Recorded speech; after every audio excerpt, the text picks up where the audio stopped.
한국인은 왜 커피를 몽둥이처럼 들고 다니나요? 여러분, 오늘 아침 출근길이나 점심시간에 손에 든 그 커피, 혹시 몇 리터인지 확인해 보셨나요? 아마 한 손에 다 들어오지도 않는 거대한 플라스틱 컵에 얼음을 가득 채운 채 무심하게 들고 계신 분들이 많을 겁니다. 우리에겐 이게 잠을 깨우고 하루를 버티게 하는 아주 평범한 생존 도구이자 수혈팩 같지만 사실 일본인들이 한국을 방문했을 때 가장 경악하는 풍경 1위가 바로 이 장면이라고 합니다. 한국 사람들은 왜 저렇게 커다란 검은 액체를 몽둥이처럼 들고 다니냐는 질문이 일본 커뮤니티에 진지하게 올라올 정도니까요.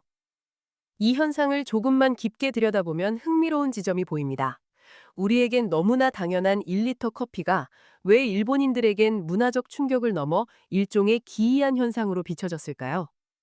단순히 양의 차이일까요? 아니면 그 속에 우리가 미처 몰랐던 두 나라의 경제적, 사회적 가치관의 차이가 숨어 있는 걸까요? 오늘은 도쿄 한복판에 상륙한 이 거대한 한국산 몽둥이가 어떻게 일본의 보수적인 커피 시장을 흔들고 있는지 그 이면에 담긴 묵직한 속사정을 하나씩 짚어보겠습니다. 도쿄의 대표적인 오피스타운인 니혼바시나 신주쿠 거리. 이곳 점심시간에는 최근 이전에는 볼 수 없었던 낯선 풍경이 펼쳐지고 있습니다. 일본의 전통적인 카페 브랜드인 도토루나 벨루체 혹은 글로벌 강자인 스타벅스가 아니라 한국에서 건너온 한 저가 커피 매장 앞에 직장인들이 길게 줄을 서기 시작한 겁니다. 지난해 일본에 처음 진출한 한국의 메머드급 브랜드는 등장과 동시에 대용량 커피 하나로 일본 뉴스에까지 등장하며 엄청난 화제를 모았습니다. 처음 보는 압도적인 크기의 컵을 받아든 일본인들은 신기한 듯 연신 사진을 찍어 인스타그램에 올립니다. 가격은 한국보다 조금 비싸지만 일본 내 다른 카페들과 비교하면 용량 대비 가성비가 엄청나다는 입소문이 퍼졌기 때문입니다. 940ml 용량의 커피가 400엔대부터 시작하는데 이는 스타벅스 벤티 사이즈보다 1.5배나 많으면서 가격은 더 저렴한 수준입니다. 주머니 사정은 팍팍해지고 오후 업무는 산더미처럼 쌓인 일본 직장인들에게 이 거대한 커피는 이제 단순한 음료를 넘어선 가성비 생존 아이템으로 확실히 자리 잡고 있습니다. 사실 일본의 커피 시장은 우리와는 구조 자체가 근본적으로 다릅니다. 그동안 일본인들에게 카페란 보통 두 가지 선택지 중 하나였습니다. 담배 한 대 피우며 느긋하게 앉아 신문을 보는 낡은 다방 같은 키서텐 스타일의 매장. 아니면 편의점에서 100엔을 내고 작은 종이컵에 셀프로 커피를 뽑아 마시는 방식이었죠. 일본의 저가 체인인 도토로조차 커피를 마시는 장소라는 개념이 강해 매장 내 좌석 확보가 필수적이었습니다. 하지만 한국식 저가 커피는 전략이 아예 달랐습니다. 매장 안에 의자를 과감히 없애서 임대료를 극단적으로 줄이는 대신 그 아낀 비용을 고스란히 커피의 양으로 돌려주는 파격적인 방식을 택했습니다.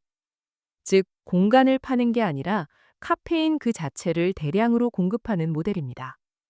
이게 효율성을 극도로 중시하기 시작한 현대 일본인들의 숨은 니즈와 딱 맞아떨어지며 그동안 어떤 브랜드도 공략하지 못했던 일본 커피 시장의 거대한 빈틈을 파고든 셈입니다.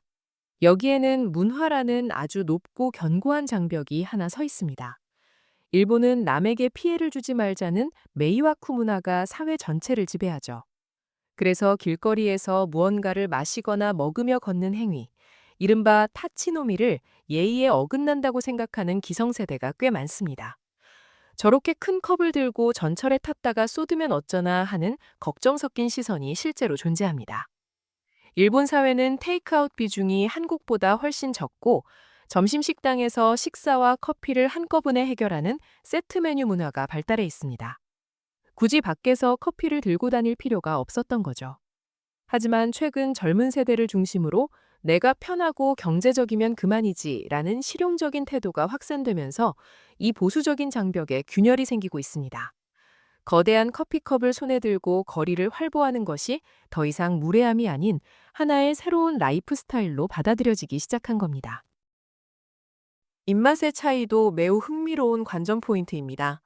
일본은 오랜 시간 동안 아주 진하고 풍미가 강조된 드립 커피 문화가 뿌리 내려왔습니다. 그래서 에스프레소에 물을 많이 탄 한국식 대용량 아메리카노를 처음 마셔본 일본인들은 너무 싱겁다, 커피 향이 나는 물 같다는 첫인상을 받기도 합니다. 일본인들에게 커피는 식후에 입안을 깔끔하게 가시는 마침표 같은 존재였기 때문입니다. 하지만 역설적으로 이 연하고 시원한 맛 덕분에 물처럼 옆에 끼고 하루 종일 마시는 게 가능해졌습니다. 진한 커피는 한 잔 이상 마시기 부담스럽지만 연한 아메리카노는 오후 내내 책상 위에 두고 카페인을 지속적으로 보충하기에 적합하죠. 결국 일본인들에게 커피가 한 잔의 여유를 즐기는 기호식품에서 한국처럼 오후 내내 업무 효율을 높여주는 수혈액으로 그 성격이 변하고 있는 겁니다. 쓴맛을 음미하던 문화가 차갑고 연한 맛을 대량으로 소비하는 효율의 문화로 이동하고 있습니다. 이 거대한 커피컵이 일본의 보수적인 거리 풍경을 단숨에 바꿀 수 있었던 1등 공신은 역시 4차 한류의 힘입니다. 이제 한류는 단순히 음악과 드라마를 넘어 음식, 화장품, 그리고 라이프 스타일 전체로 확장되었습니다. K-드라마 속에서 주인공들이 세련된 차림으로 커다란 아이스 아메리카노를 들고 바쁘게 움직이는 모습은 일본 청년들에게 동경의 이미지로 각인되었습니다. 이제 도쿄의 젊은이들에게 1리터 커피를 들고 다니는 행위는 단순히 목이 말라서가 아닙니다. 나는 지금 한국의 역동적인 문화를 실시간으로 즐기고 있다는 것을 보여주는 일종의 패션 아이템이자 문화적 자부심이 된 겁니다. 과거에는 예의를 중시하며 조용히 커피를 마시던 일본의 거리가 이제는 한국 드라마 속 한 장면처럼 거대한 컵을 든 활기찬 풍경으로 조금씩 채워지고 있습니다. 이게 단순히 반짝하고 사라질 유행일까요? 돈의 흐름을 읽어보면 답은 훨씬 냉정합니다. 최근 일본의 대형 사모펀드가 한국의 저가 커피 브랜드를 인수하며 수천억 원의 자금을 투입했다는 소식은 시장에 큰 충격을 주었습니다. 철저히 이익을 따지는 거대 자본이 움직였다는 건 일본인들의 소비 패턴이 공간과 여유 중심에서 효율과 실용 중심으로 완전히 체질 개선을 할 준비가 되었다고 판단했다는 신호입니다. 실제로 최근 원두 가격 폭등으로 인해 일본의 편의점 커피와 스타벅스 등 기존 브랜드들이 일제히 가격을 올리고 있습니다. 이런 고물가 상황에서 양은 훨씬 많고 가격은 더 저렴한 한국식 모델의 경쟁력은 시간이 갈수록 강력해질 수밖에 없습니다.